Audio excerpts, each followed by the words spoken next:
আমি বুঝি না মাগুরাতে মানুষ কিভাবে বসবাস করে, কোনো একটা ভালো ঘোরার জায়গা নেই, ভালো কোনো প্লেস নেই, একটুও ভালো লাগে না। প্রতিদিন একই জায়গায় যাওয়া লাগে, তারপরে যেতে ভালো লাগে যদি জায়গাটা ভালো হয়। জায়গাটা একদমই ভালো না, নোংরা একটা পরিবেশ। কি করব, ছেলেকে নিয়ে একটু একটু যাওয়া লাগে, সারাক্ষণ ঘরে আটকা থাকে, ওর তো ভালো লাগে না। কোথায় যাব, কোথায় ঘুরবো, তাই এখানে একটু আসি। আর কি করব, বাচ্চাটারও তো একটু ঘুরতে মন চায়, তাই এখানে আজকে চলে আসছিলাম মাগুরা রংধনু পার্কে। আর এরা যে কী পরিমাণে বাট পার্ক কি বলবো। এখানে আমরা কয়েক সপ্তাহ আগেও আসছিলাম, কয়েক সপ্তাহ মানে 2 সপ্তাহ আগে আসছিলাম, তখন 20 টাকা করে টিকিটের মূল্য নিয়েছিল। যখনই দেখেছে ঈদ একটু মানুষ আসছে, ঠিক তখনই টিকিটের মূল্য 30 টাকা করে দিয়েছে। মানে কি আর বলবো, সব জায়গায় সিন্ডিকেট ছাড়া আর কোথাও যাওয়ার কোনো উপায় নেই।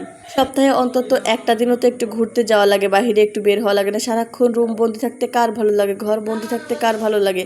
সবসময় তো ঘর বন্দি থাকতে একদমই ভালো লাগে না। তারপরে কি করার, চলে আসলাম এখানে আমরা যখন আসছিলাম এইসব রাইডসগুলো কিছুই ভালো ছিল না, সব নষ্ট ছিল। এখন দেখতেছি রাইডস, এই একটা রাইডস আর একটা রাইডস আছে, এগুলো একটু ভালো করেছে। আর এই যে রাইডসটা, ওটা দেখলে তো আমার একদম মাথা ঘুরায়। আমি তো জীবনে উঠতে পারবোই না, দেখলে আমার মনে হয় যারা বসে আছে তারা কিভাবে আছে।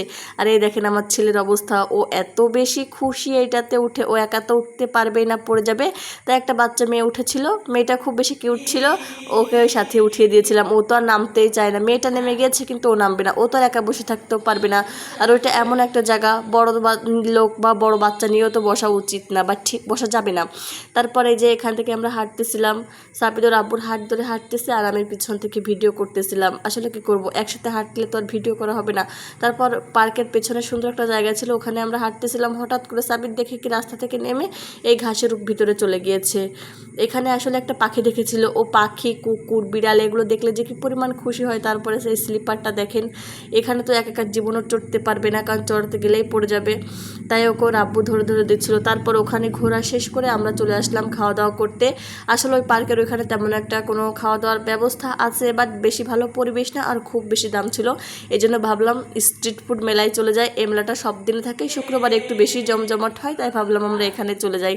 তাই এখানে চলে এসেছিলাম নাস্তা করার জন্য, খাওয়া দাওয়া করার জন্য। এখানে খাবারগুলো আমার কাছে এত বেশি ভালো লাগে, প্রত্যেকটা খাবার খুব ইয়ামি এবং যথেষ্ট পরিষ্কার পরিচ্ছন্নভাবে তৈরি করে। আমি দেখেছি তো সবখানে ঘুরে, কারণ এখানে আমি একবার না, এখানে আমি কয়েকবার এসেছি, আর প্রায় এখানেই আসি, কারণ ওই জায়গাটা আমার কাছে ভালো লাগে। ওইখানে কোনো ঘোরার জায়গা না, শুধু স্ট্রিট ফুড পাওয়া যায়, অনেক বড় একটা মাঠ, শুধু স্ট্রিট ফুড পাওয়া যায়, কিন্তু জায়গাটা আমার কাছে খুব বেশি ভালো লাগে। কোনো ঘোরার জায়গা নেই, কিন্তু ঘুরতে, আর পাশে একটা ফাঁকা মাঠ আছে, ঘুরতে খুব ভালো লাগে। আর ওখানে যে আমার ছেলে একটা কুকুর দেখেছিল, আর কি বলবো, আর তো কোনো উপায় নেই, কুকুরটাকে ও ধরবে। ও ছাগল মনে করতেছে, আসলে ওটা তো ছাগল না, ওটা কুকুরও ধরবে।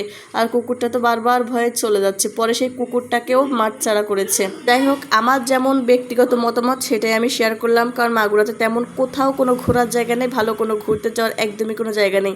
কার কি মতামত অবশ্যই জানাবেন, দোয়া করবেন।